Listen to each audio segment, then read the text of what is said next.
উপদেষ্টা আসিফ মাহমুদ কুমিল্লা মুরাদনগরে এক ধরনের মাফিয়া তন্ত্র কায়েম করেছে। আপনারা দেখেছেন যে যারা জুলাই এবং আগস্টে খুনি হাসিনার বিরুদ্ধে আন্দোলন সংগ্রাম করেছে, তার পূর্বে খুনি হাসিনার বিরুদ্ধে আন্দোলন সংগ্রাম করতে গিয়ে একাধিকবার জেলে গিয়েছে, তারা গণ অভ্যুত্থান পরবর্তী সময়ে দুঃখজনকভাবে তারা জেলে রয়েছে।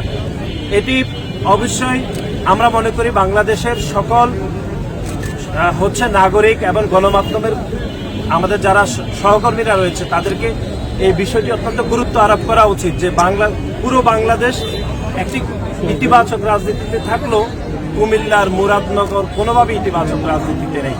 এখানের একজন উপদেষ্টা, আমরা আবারও বলছি, এখানে মাফিয়া তন্ত্র কায়েম করেছে।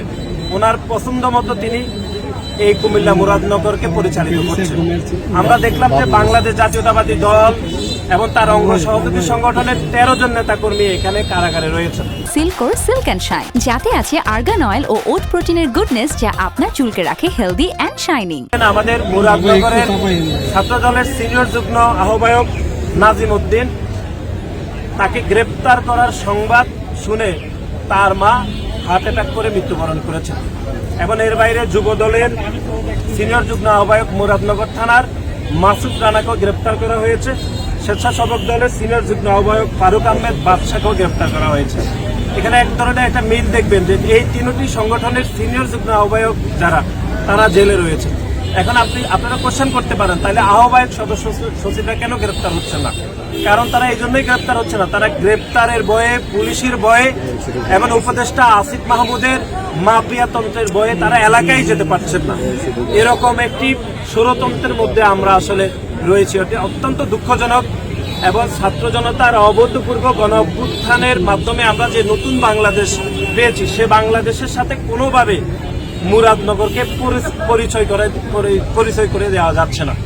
আমরা এটি তীব্র নিন্দার জানাচ্ছি এবং আমাদের দলের ভারপ্রাপ্ত চেয়ারম্যান, আমাদের ছাত্র দলের সাংগঠনিক অভিভাবক জনাব তারেক রহমান, বিশেষ করে নাজিম উদ্দিন, যিনি ছাত্র দলের সিনিয়র যুগ্ম আহ্বায়ক, তার গ্রেপ্তারের সংবাদ শুনে তার মা হার্ট অ্যাটাক করে মৃত্যুবরণ করেছে। এরকম একটি অনাকাঙ্ক্ষিত ঘটনা আমরা হাসিনাবিহীন বাংলাদেশে দেখতে পাচ্ছি।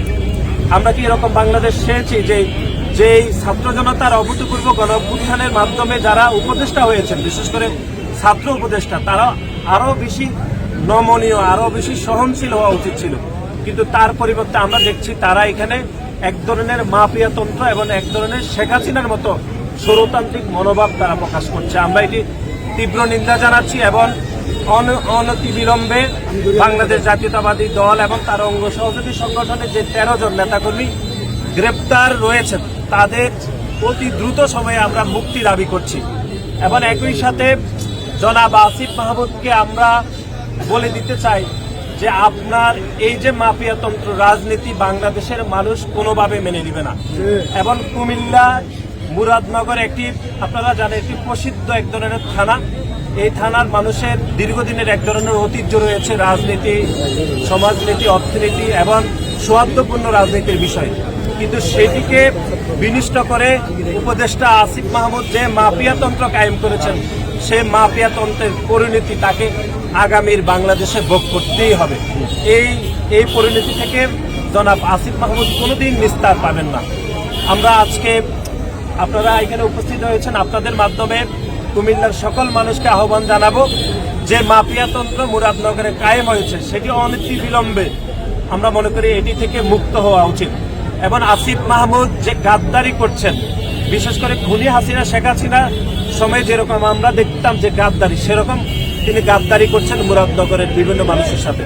এবং আরেকটি বিষয় লক্ষণীয় যে মুরাদনগরে যারা গত 17 বছরে প্যাসিবাদ কায়েম করেছে, সে আওয়ামী লীগের কোনো দোষর কিন্তু আজকে কুমিল্লা কারাগারে একজনও নাই। তারা প্রকাশ্যে মুরাদনগরে ঘোরাফেরা করছেন, জনাব আসিফ মাহমুদের বাবার সাথে তারা বিভিন্ন ব্যবসা বাণিজ্য করছেন। অথচ গত 17.5 বছর ধরে যে রাজনৈতিক কর্মীরা খুনি হাসিনার বিরুদ্ধে আন্দোলন করেছেন, বারবার জেল খেটেছেন, তাদেরকে 5 তারিখের পরে গায়ের জোর দিয়ে তাদেরকে আবারও জেলে প্রেরণ করা হয়েছে। আমরা এটি তীব্র নিন্দা জানাচ্ছি। পরিশেষে আসিফ মাহমুদকে গণতান্ত্রিক রাজনীতি প্র্যাকটিস করার আমরা উদাত্ত আহ্বান জানাচ্ছি এবং এই মাফিয়া তন্ত্র ছেড়ে তাকে মুরাদনগরের মাটি এবং মানুষের সাথে কথা বলার আমরা উদাত্ত আহ্বান জানাচ্ছি।